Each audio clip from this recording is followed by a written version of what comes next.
I want to talk to you about pre-birth memories and the implications that I've come across in several reports of people who have had pre-birth memories. And for those who do not know what a pre-birth memory is, it is not necessarily just remembering your past lives, although that may also be the case, but it is more so people who remember the interim between past lives. That is to say, that you remember the afterlife realm. You remember the plane that you existed in between two lifetimes prior to coming here in this one incarnation. And why these reports are so interesting are really a multitude of reasons. But a particular thing that I've come across is that many pre-birth memory experiences describe a major resistance to wanting to incarnate on Earth. And for good reason, right? I don't know many people, close people to me who actually truly enjoy this place all that much. But it makes sense to us here why one might resist coming here. And people who have had either near-death experiences and get back here, or pre-birth memory people describe that coming into this body, this realm, is like being shoved into a rotten tin of sardines. Yeah, foul.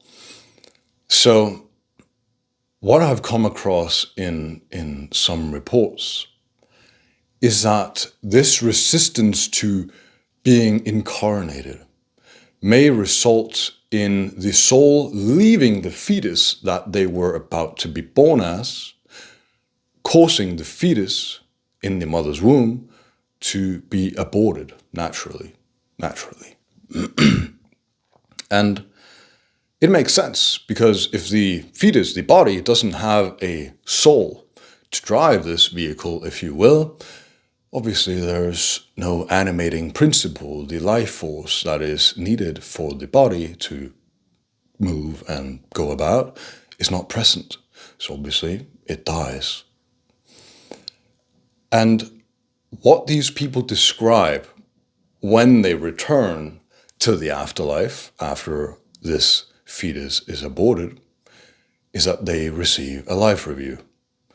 This may not at first glance seem so weird if you're traversed in these territories, but what makes it peculiar is that you get a life review for a life that you haven't even lived.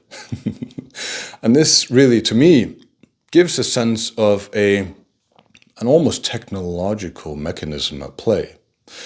Because it seems that almost just the event of stepping into or returning into this particular afterlife realm triggers a cascade of mechanisms to play out. And it doesn't matter if you've lived 100 years or 0 years. The mechanism simply triggers, and it plays the archive of the incarnation that you just had, right? And so all of our lives are essentially recorded all the time, because our sense of time exists horizontally. The afterlife exists vertically, intersecting with this one. So it essentially records everything, and you can scroll, like this video that you're watching right now. From that other vantage point, you can scroll and view what has transcribed.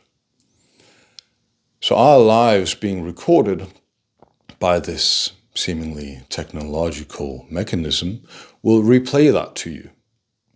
And it will replay it from the vantage point of everyone affected by your particular life. And so what these people describe is the guilt and shame of having aborted the life that they were about to live but hadn't.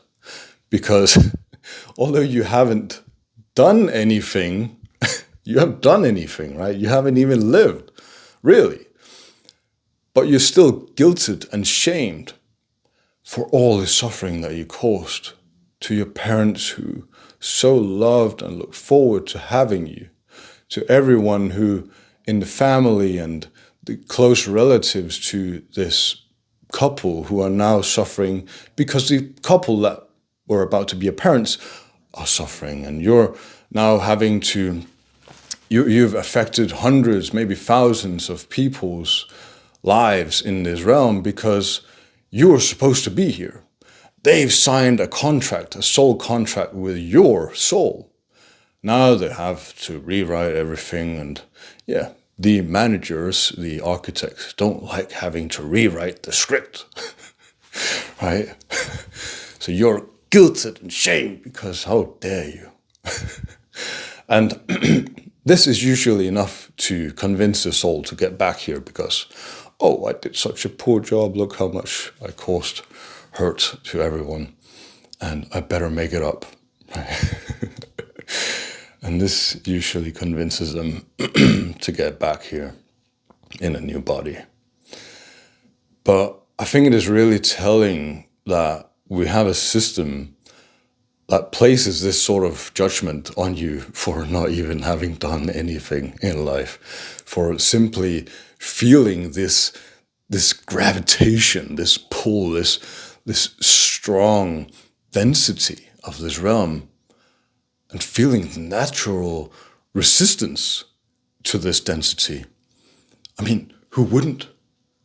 If you are used to being in some heavenly, paradise, peaceful realm that the afterlife is supposedly presented as, well, isn't it natural that you have resistance arising to coming to this place, which obviously people describe in a stark contrast to this peaceful, loving paradise realm? It makes sense, and yet you are guilted and shamed for it.